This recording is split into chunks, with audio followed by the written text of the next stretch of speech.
আমি আইসি দোকানে দেখলাম তালা ভাঙা।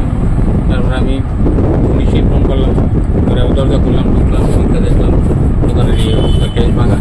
গ্যাস ভাঙা গ্যাসের যা টাকা ছিল, তারপরে আমার একটা জমানো টাকা ছিল, এটার মধ্যে ওইটাও নিয়ে গেছে। এটার মধ্যে প্রায় 10-15,000 টাকা ছিল।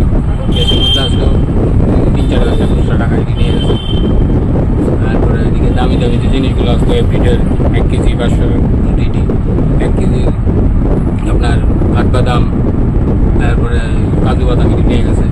মশলার লিকুইডার মেশিন, পনিরের ডিব্বা, মশলাপাতি যা আছে সব নিয়ে গেছে। কি মনে হয় আর সন্দেহ নেই?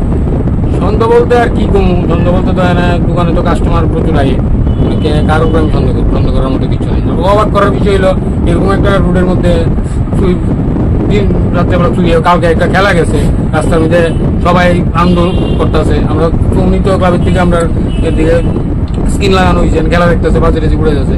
11:30টার সময় রাত্রে আমি তো দোকান থেকে বাড়িতে গেছি, আমার বাড়িও দোকানে উল্টা দিকে।